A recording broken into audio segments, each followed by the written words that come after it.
trying to get away with such a stupid lie. How long are you going to stay in that student mindset? I was helping a beautiful girl and ended up missing the company's ceremony. On this day, when I was called by the president to explain the situation, he unilaterally assumed it was a lie and mocked me. Sure, I think it's like something out of a comics, but couldn't he at least confirm the facts? We don't need trash who would choose a girl over the company. You're fired. No matter how many times I explained, he wouldn't believe me, and in the end, I was even fired. My career as a working adult ended on my first day at the office. I was overcome with despair when the HR manager burst into the room. My name is Carl Newman. I'm a guy who just graduated from college not long ago. College life was, well, I guess it was fun, but it felt like just the bare minimum. I only had a few friends from college, and I wasn't involved in any clubs or activities. I've never had a girlfriend in my life, just watching those sparkling students from the sidelines. I'm convinced I'm just a shadowy existence. Why am I such a gloomy person? One day, while riding the train lost in thought, I pondered, I think I was a pretty cheerful kid back in elementary school. During break time, I used to run around the schoolyard with my friends, and after school, we'd gather at each other's houses to play games and have fun. We'd get excited about sports festivals and other events, and I think I was relatively cheerful back then. In middle school, it felt like the time spent with friends gradually decreased. I was still obsessed with games like I was in elementary school, but I started to drift apart from classmates who were beginning to be interested in fashion, music, and other things. I was even contrary to popular trends. Still, there were friends from elementary school who moved on to the same middle school. I had a few gaming friends. It feels like my circle of friends started to shrink around this time. In high school, my circle of friends narrowed even further. Is it because everyone got busy with school homework? As my circle of friends shrank, I spent more time immersed in games, which only made my circle even smaller. I was caught in such a negative spiral during this time. Eventually, even talking to people felt like a chore. I had a part-time job, but spending money on branded goods or attending concerts of trendy artists felt ridiculous to me. Basically, I had no interest in anything other than games. When I entered college, my loneliness intensified even more. We couldn't match our game time, and I was getting more alone. I did meet some people in group activities like seminars and lectures, but they were few and far between. I quietly spent 4 years in the shadows of those who led brilliant campus lives. Thinking about it like this, it makes sense.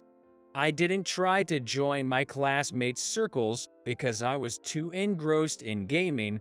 I didn't try to keep up with conversations. As a result, my friendship disappeared and my dark character was formed. I mean, it's karma. Do good things and good things happen. Do bad things and bad things happen. So, if you do nothing, it's natural that nothing comes back to you. I didn't get a social circle because I didn't try to get one. I see, that's a well-crafted idiom.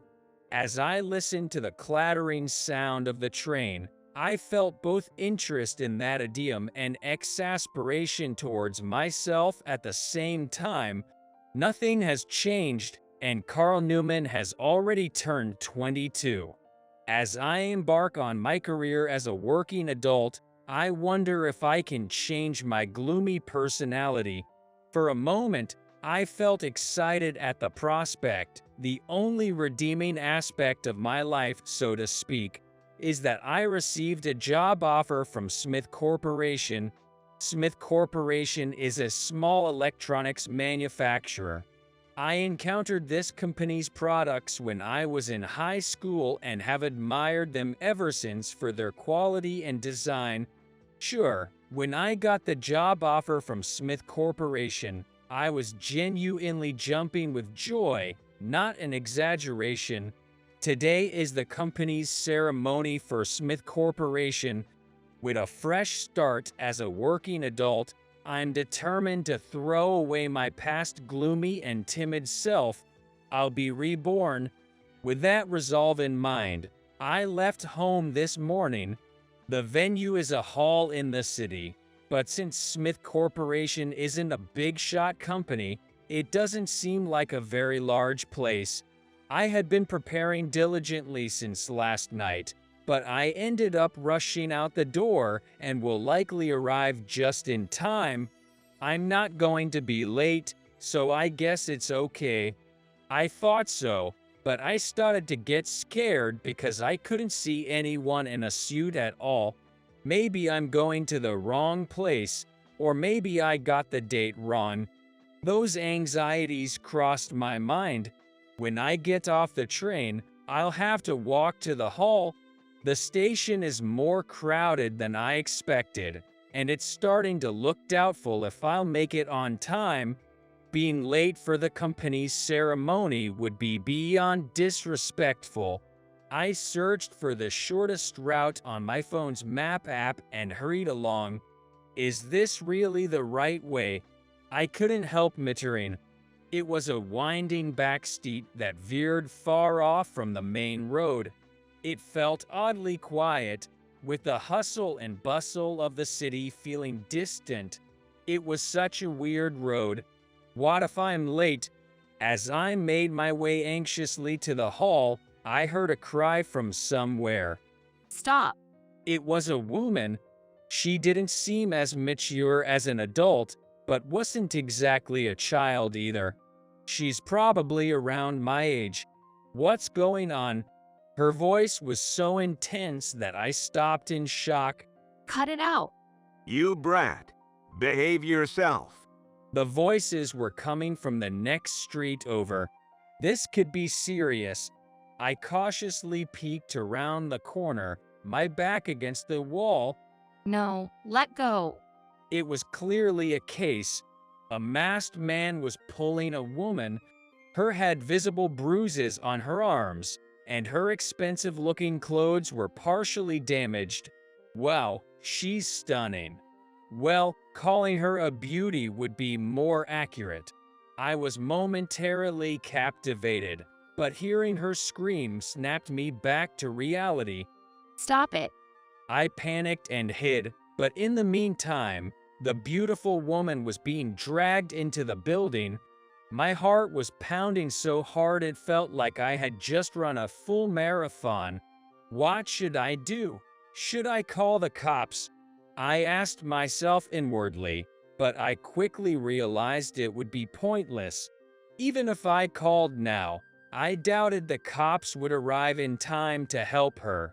She'd likely suffer before help arrived. It boiled down to either summoning the courage to help her or pretending not to notice and running away. Those were the only two options that came to mind. It's impossible. I can't do anything. That's right. I'd be useless if I intervened. I'll run away first and then call the cops.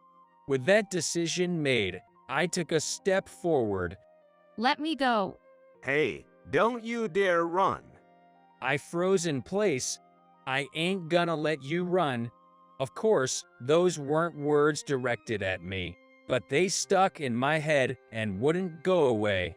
So you're not gonna run, huh? Muttering to myself, I remembered my determination to cast away my pathetic self. All right, let's do this. Rashly, I leaped in front of the man and the beautiful woman. Stop it. I charged toward the man as he shouted, perhaps because it was so sudden, he couldn't dodge in time.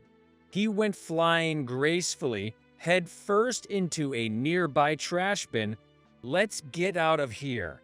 Without waiting for a response, I grabbed the girl's hand and started running toward the station. Thinking we should hide, I led her into the station while still holding her hand. I'm relieved. It seems like he's not following us. Considering the shady actions of that man, he probably avoided drawing attention to himself. For now, at least, we can feel safe. Thank you so much. You really saved me. Thank you. She caught her breath as she ran and repeatedly offered her thanks. Tears welled up in her eyes, and I could easily imagine she must have been terrified. "Oh, sorry about holding your hand." Realizing that I had been holding her hand since we started running, I quickly let go. I've never held hands with a woman before. Though it was unintentional, I felt a slight blush creeping onto my face. "If you'd like, I can walk you home. He might come after us." I'm really sorry. She kept apologizing as she asked for directions to the nearest station, and after 2 transfers, we arrived. It seemed like she didn't quite understand how to use the train. With her upscale attire, I wondered if she might be some sort of rich girl. After getting her address, we followed the route guidance on her smartphone and walked for about 10 minutes from the station. Arriving at the destination, it was an incredibly huge mansion. Tommy living in a small rundown apartment. It looked like a royal castle. Dad. At the gate, there was a burly man with a beard. As soon as she saw him, the girl ran towards him. "Oh, Lola, I was worried. Glad you're safe." So, her name is Lola. She was crying and jumping into her father's arms. That's right, Dad. This person saved me when I was about to be taken away. After happily reuniting for a while, Lola pointed at me. The father looked at me and said, "I see." "My daughter owes you a lot. I'd like to express my gratitude. How about tea together?" "No, I haven't done much." Suddenly, I remembered the company's ceremony. My body shivered, feeling a chill down my spine. The watch already showed the time when the ceremony had started. "I have an appointment to attend." "Well then, excuse me." Expecting it to get hot soon, I took off my suit jacket and ran towards the station, clutching it under my arm. "Oh, hey." After a few steps, Lola's father called out to me. Wondering what it could be, I turned around, and he was holding a shiny black stick. "You dropped your pen." "Thank you." It was my pen, the one I received as a commemoration of my job offer from Smith Corporation. It was black and had the company name engraved in gold. "All right, see you." I took the pen and stuffed it into my bag before resuming my run. Should I have at least mentioned my name? By the time I arrived at the venue of the ceremony, it was already over. Oh my God! As I wandered, feeling dejected, I came across a luxury car in the parking lot. The car stopped right in front of me, and the driver's side window rolled down. "Oh, it's you." The driver said, looking puzzled. Wasn't this person the HR manager, Liam? I remembered meeting him during the interview. "Sorry, I'm Carl Newman, the new employee. I got delayed for some reason and just arrived for the ceremony." "I see. I wonder what's up." Liam seemed gentler than during the interview. He seemed to be considering my absence from the ceremony. It's okay. Suddenly, a voice came from the back seat, and the rear windows started rolling down. It's Carl, right? I was surprised. Sitting in the back was Mr. David Abbott, the president of Smith Corporation. Ever since I became fascinated with Smith Corporation's products, I had thoroughly studied their website and brochures, so I remembered his face and name well. We've already dismissed for today. Remember, we start work at 8 o'clock tomorrow, so be there on time. Yes, understood. I'm sorry, it won't happen again. I apologized to President David, but halfway through, I heard the sound of the window closing. Naturally, it seemed I had upset him. Liam, let the car go. But shouldn't we hear his side of the story? I don't have time. I'm busy. Get the car off. I overheard a conversation between the president and Liam. Liam reluctantly nodded to me and closed the window. I returned the gesture with a bow of gratitude. Eventually, the luxury car drove away onto the road. Liam seemed a bit down. For a moment, I wondered, but given my situation, it wasn't the time to worry about others. It was more like despair or emptiness. Anyway, I was terribly worried about everything after tomorrow.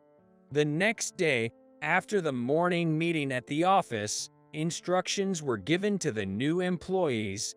You'll start by studying our products. Here are some magazines about our products. Please take one each. After reading the articles in the magazine, we were to summarize what we learned and our impressions in a report. That was the first task for all new employees. After you finish, bring it to my desk. Once I approve it, feel free to read other articles in the morning. Everyone seemed to be struggling, but it was an easy task for me. I already knew about this company's products, so it was simple. I could probably write the report even without reading the articles.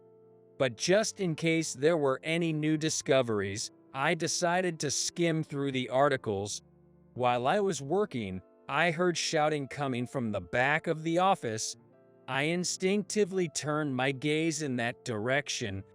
What on earth are you doing? The one yelling was Liam, the head of the HR department.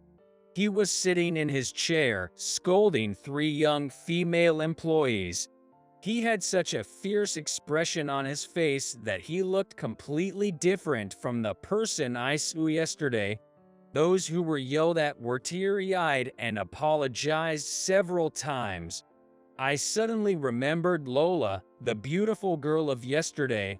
She also apologized with watery eyes, but I felt it was different. Submit your countermeasures by the end of the day. Got it? Yes. All 3 of them replied, their voices trembling. Liam gestured for them to leave, and they dispersed. At the same time, a colleague sitting next to me nudged me with his elbow. Turning to him, he whispered, "Isn't that the person we met at the interview?" "Yay, that's Liam." "Yeah, Liam. He's so scary, isn't he?" "Yeah, he is." "I can't stand it." With just that, he went back to reading the magazine. I glanced discreetly at Liam. He had his head in his hands with his elbows on the desk. It was when I had finished writing the report and was about to submit it. Suddenly, the office door banged open and President appeared. Everyone, led by the senior employees, stood up.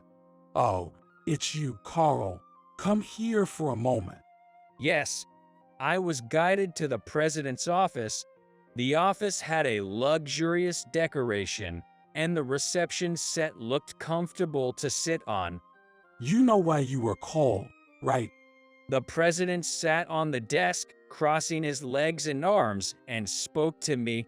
I knew the reason for the summons. It had been bothering me, and that's why I had trouble falling asleep yesterday. It's about yesterday, missing the ceremony without permission. That's right. I'm really sorry. I sincerely apologized. How did the president take my apology? I couldn't see his face. So let's start by hearing your explanation. It surely wasn't just oversleeping, right? I hesitated for a moment. The reason for my absence was like something out of a comics, but I couldn't lie about it. I decided to be honest. With that in mind, I began my explanation after denying the oversleeping theory. I was helping someone. Someone. Yes, a girl who seemed to be in danger of being abducted. I encountered the scene in an alley near the venue and helped her, escorting her home. As I spoke, the president looked at me with a straight face, arms crossed. After a while, his face began to crumble. Then, unable to contain himself, he burst into laughter. You're saying you missed it because you were rescuing a kidnapped girl. Yes, Oh man, that's funny. I haven't laughed this much in a while. needless to say, his laughter likely contained a mocking intent. After a good laugh, the president returned to a serious expression, but perhaps it was a memory-induced laughter, as his lips soon curled up again. Are you going to get away with such a ridiculous lie? How long are you going to stay in that student mindset? It's not a lie. Perhaps I should have reported it, but isn't it awful to be called a liar without verifying the truth? I pleaded multiple times that it was true, but he wouldn't listen. Can someone like you, who would choose a girl over the company, really handle being a professional? We don't need trash like you. You're fired. For a few seconds, I couldn't understand the president's words. When I finally realized, my body shook and cold sweat broke out. Fired. But why? I told you we don't need you. A liar like you would only hold everyone back at work. Now, get out. My vision blurred. I had finally achieved my dream of joining Smith Corporation, only to lose it like this. It couldn't be helped. It was the consequence of meddling and sticking my nose where it didn't belong. I resigned myself to it and accepted the dismissal with a yes, understood. It happened right at that moment. Bam! The door to the president's office suddenly burst open. Excuse me. It was Liam, looking quite flustered. Sweat beaded on his forehead. It seemed serious. What's the matter, Liam? The president seemed irritated by the abrupt visitor, but Liam still wasn't calm. Could you please take a look at this news? The news. The president reluctantly turned on the television. The unnecessarily large screen came to life, displaying a news program. Burt Company's daughter. The president murmured weakly upon hearing the report. It seemed that Burt Company's daughter had been missing since the day before yesterday. Burt Company was quite a big company. Anyone somewhat knowledgeable would know it's quite famous. Liam, get in touch immediately. Finally understanding the situation, the president was now in a panic, just like Liam. This was because Burt Company was an extremely important business partner for Smith Corporation. Currently, due to quality considerations, a certain material was being purchased exclusively from Burt Company. In other words, if something happened to Burt Company, it would be bad for Smith Corporation. Here's a breaking news update. As the voice came from the TV, the three of them stared at the screen. It seemed that the missing daughter of Burt Company had been safely rescued yesterday, as revealed in interviews with those involved. She's been rescued. Oh man, this kind of stress is not good for me. That's right. Both the president and Liam nodded in agreement, visibly relieved. They must have felt a huge sense of relief. Oh, Carl, you're still here. I told you, you're fired. Go on, get out. What? Liam exclaimed in surprise at the president's words. What was he so surprised about?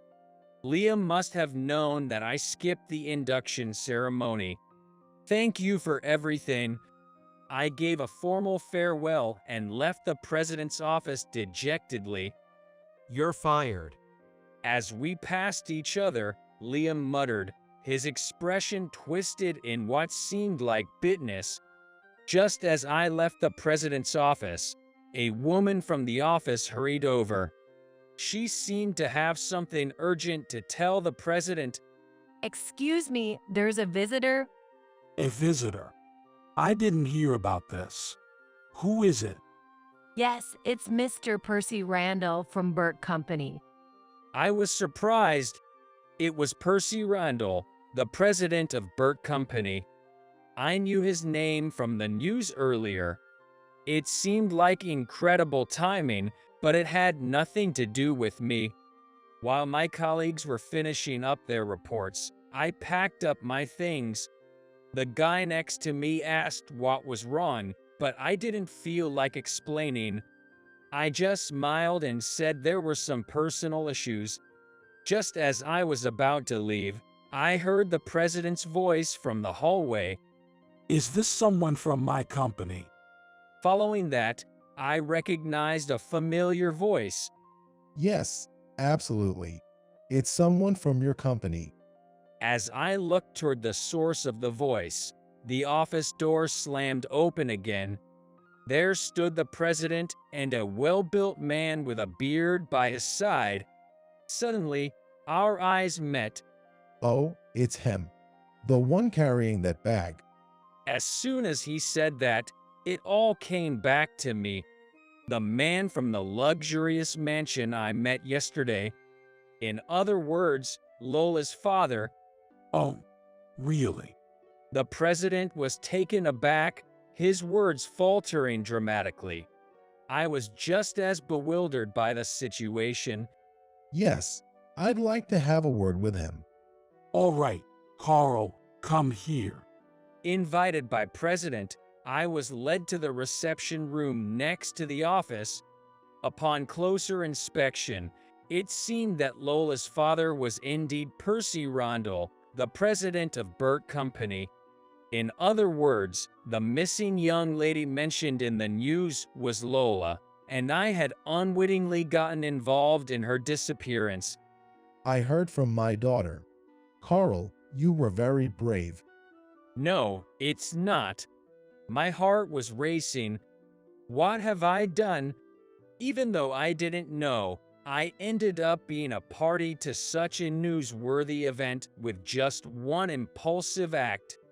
I wasn't regretting it, but I was simply bewildered. They couldn't discuss the details of the case as it was under investigation, but Lola had apparently been kidnapped, presumably for ransom. I stumbled upon that situation, and that's how we got here. Looking forward to your future endeavors, Carl. With those words, Percy let out a hearty laugh. Our president chimed in, laughing exaggeratedly as well.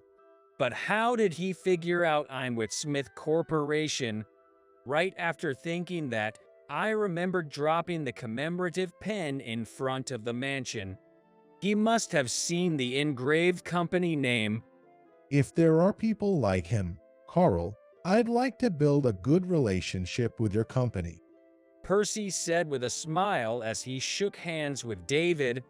Our president once again laughed artificially. But I'm fired. I hesitated about whether to speak up, but since I'm getting fired anyway, there's no need to show respect to the president. All right, let's just say it. I'm sorry, but I'll be resigning today. I just spoke with President. You're resigning. Percy exclaimed loudly, his eyes widening in shock. He looked quite taken aback. I felt a twinge of guilt in my heart. Carl, calm down. It's just a joke. Don't take it seriously. President tried to cover up his panic with a clumsy excuse, but I didn't listen to him. I'm sorry, but I'll excuse myself here. I'm just a loser who chooses a girl over the company. Quoting President words, I stood up. He tried to grab my hand to stop me, but he seemed to just miss it. Carl, I was called back by Percy. Turning around, he gestured with both palms towards me, implying that I should wait. David, what did Carl just say? Well, you see.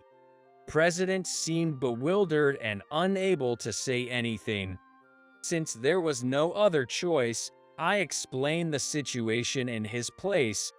Yesterday was my company's ceremony, and I was helping Lola and I couldn't make it. I was told that the scum who chose the girl over the company was fired. As the conversation progressed, Percy's face turned red with anger. David, you. I apologize. I never imagined his story could be true and that the girl in question was your daughter. David was bowing deeply to Percy. However, Percy's anger couldn't be contained. I'm not saying this because she's my daughter. I can't believe you're such a heartless person. A previous conversation is retracted. I'll have to reconsider our future transactions. For Burt Company, losing a small deal with Smith Corporation wouldn't make much difference. But for Smith Corp, losing the deal with Burt Company would be the end of everything. Knowing this, David tried to cling to Percy, but he was completely ignored. Carl, it's a bit late, but this is how I am. With that said, he handed me a business card. Percy Randall, CEO of Burt Company.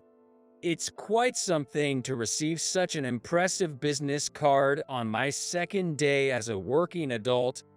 I'm sorry, I'm a new employee and I don't have a business card yet. I see. Can you tell me your phone number? I'd like to thank you properly another day. Of course. Thinking it would be rude to refuse, I gave him my cell phone number. Well then, I'll take my leave now, since I'm fired. I'll leave now, too. The two of us left the meeting room. Oh, no. David reached out his hand towards us while still seated, but both I and Percy just gave him cold stares. Without saying anything, we didn't extend our hands either. President was crying uncontrollably, wetting the floor with tears, looking incredibly pathetic. In the hallway, I passed by Liam.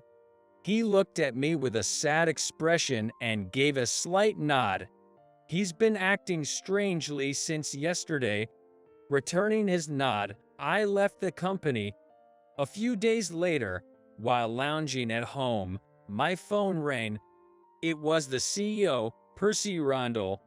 Hello, this is Carl. It's Percy. Thank you for the other day. After some small talk, we got to the main topic. Is it at your house? I thought we could have a meal together. My daughter also wants to properly thank you. I was surprised by the unexpected invitation. I recall the mansion I saw that day. The mansion in my memory may be somewhat embellished, but I feel nervous at the thought of going back there again. Understood. I'll come. Yes, we'll be waiting for you.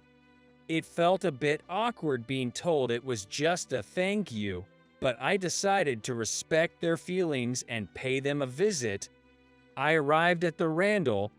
Upon closer inspection, it was still a stunningly grand mansion.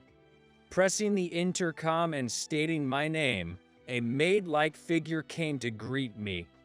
Although I didn't feel particularly out of place, upon further reflection, The fact that they had hired help highlighted the disparity between our lifestyles. The hallway was adorned with numerous decorations, almost resembling an art gallery. As I followed the maid down the hallway, Percy's figure came into view. Oh, we've been waiting for you. Thank you for inviting me today. Once ushered into the living room, the luxurious interior beyond the hallway caught my eye.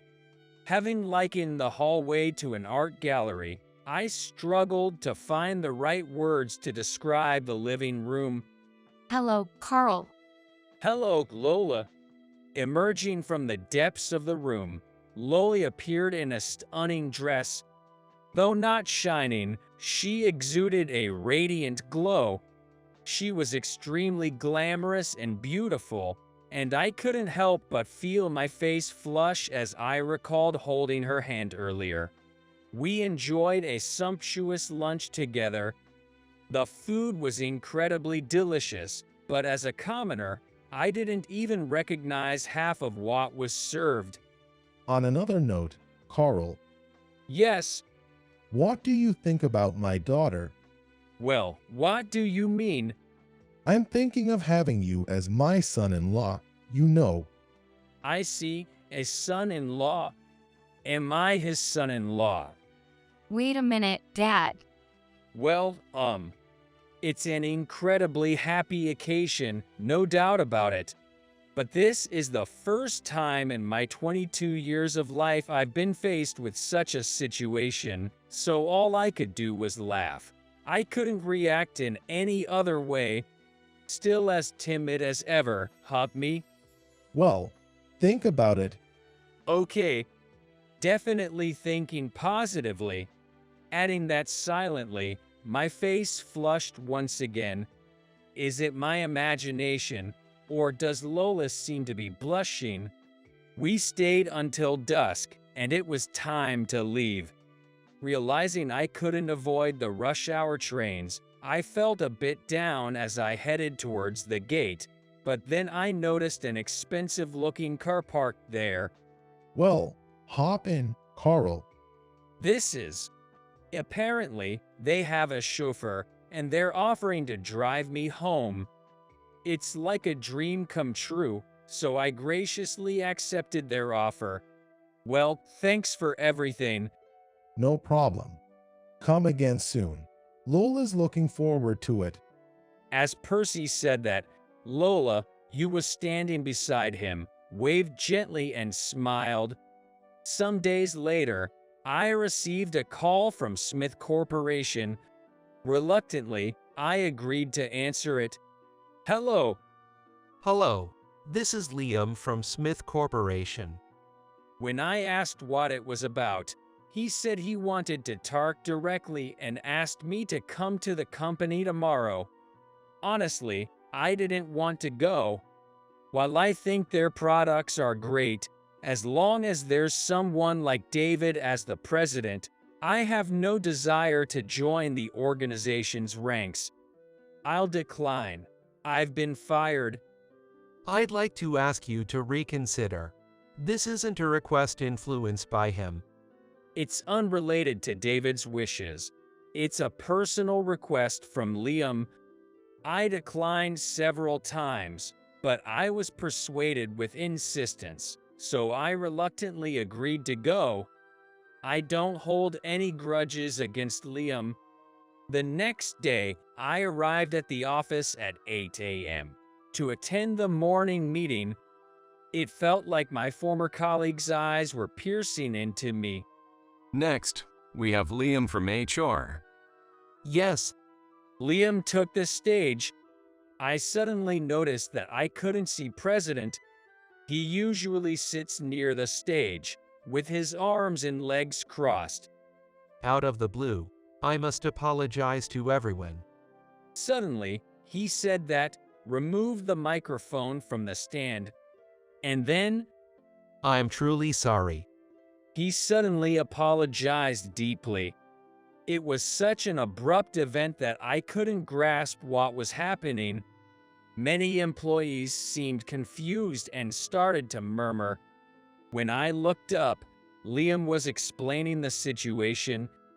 I have behaved terribly toward all of you. I found it surprising.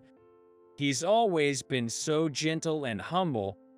I thought he was a kind person. That's why it felt strange to see him shouting in the office.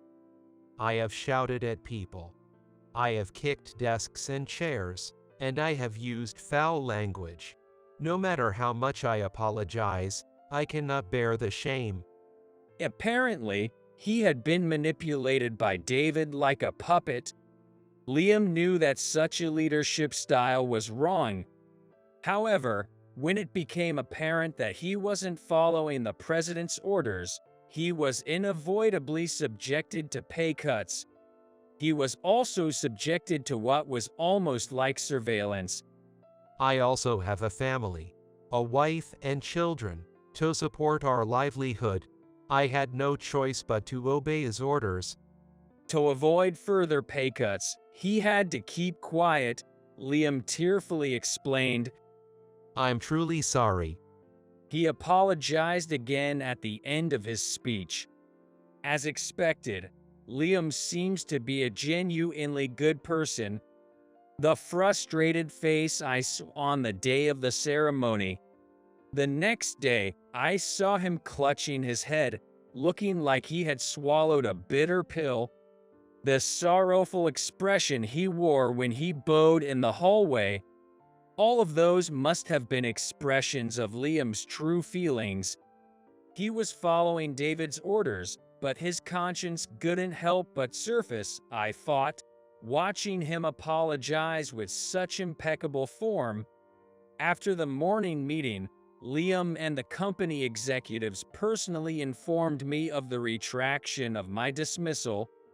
In particular, it seems that Liam, who recommended me for the job during our third interview, really wanted me to be hired. By the way, where is David? He didn't seem to be here since this morning. Returning to Smith Corporation would be fine, but honestly, I was thinking of declining if that person was still there. Oh, that's not a problem. Well, I mean, it is a problem, but... Apparently, on the same day I was fired, something unfortunate also happened to David. There was an internal whistleblower, and it was revealed that David had been embezzling company funds for personal use. He was arrested recently and voluntarily stepped down from the presidency.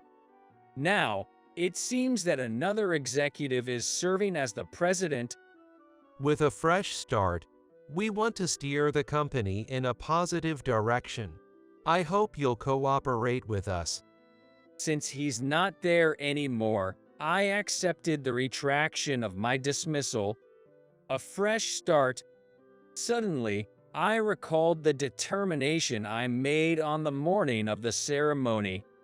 Several months later, in the evening, I visited Percy's house after work. I was invited for dinner. We meet like this once a week. That's because over the past few months, Lola and I have officially become a couple. I really appreciate that you'll continue doing business with our company. It would be hard to abandon the company where Carl is, wouldn't it?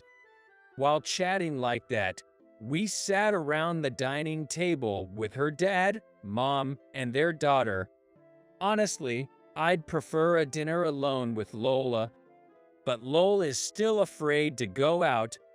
And to be honest, I'm not confident I could find a restaurant that would satisfy Miss Lola. After dinner, I spent some time talking with Lola in her room. She's so delicate, and it's hard to believe she chose someone like me as her boyfriend. On the way home, they offered me a ride again. As I waved to the three of them, the car started moving. I gazed at the starry sky through the window. Since becoming a working adult, have I been able to change? At least I think I've made progress, enough to have a girlfriend. Back then, I made the choice not to run away and to help her. That's why we have this connection now. Former President David lost everything because he indulged in greed and embezzled money. It's karma, isn't it? That's a really good idiom. I was impressed by that. To ensure I don't lose what I've finally obtained, I vow to continue making good choices in the future. And so, I swear to the starry sky,